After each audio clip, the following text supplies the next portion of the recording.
Sveiki dar kartelį visi regbio mylėtojai, kaip jau sakiau, pradžioje esame Latvijoje, Baldonės miestelyje, kur netrukus turėtų prasidėti centrinės Baltijos top lygos rungtynės, drąsiai turbūt galima pasakyti taip. Congratulations, coach, with the win, and please tell us your impressions after the game. Well, it was a tough game. It's what we expected.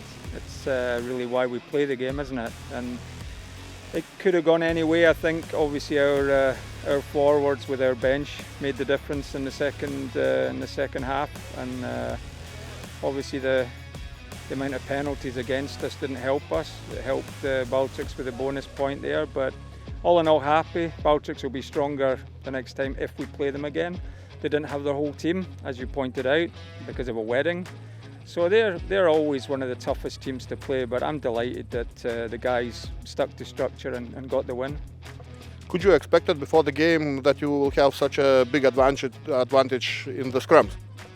Yes, because I think it's one of our strengths, and we actually didn't have all of our players for the scrum this time round. We actually didn't change some of them, but I think for Livonia, against all the Lithuanian teams, the pack's one of our strengths, and I think it's mostly because Baltics is their academy is mostly sevens, so they actually have more of an upskill in their backs than their forwards. So I think it would be fair to say that one of our strengths is in our pack. Yeah.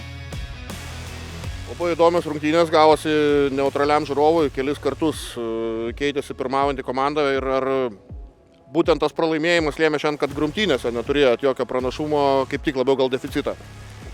Sakyčiau, kad taip, grumtynės šiek tiek šlubavo tarpais, ne visur, bet ir po keitimo labiausiai gal pasijautė tas visas grumtynių Latvių pranašumas.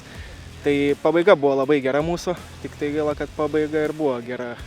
Trūko antro kėlinio pradžios, trūko pirmo kėlinio, galėjom didesnę persvarą susikrauti. Tai šaunuoliai tikrai Latvijos komanda daug patobulėjo nuo praeitų metų. Ta pabaiga, paskutinis rungtynių epizodas ir 2 bonus taškai galų gale, kiek jie gali būti svarbus ir kiek tas pozityvas rungtynių pabaigos žiūrint į tą tolimesnę turnyrinę lentelę? Kiekvienas taškas svarbus šiemet iš viso tos pirmos kelios vietos taškas į tašką visi kovoja, tai kiekvieną tašką norim siekti. Norėjom dar daugiau taškų gauti, bet pritrūko laiko.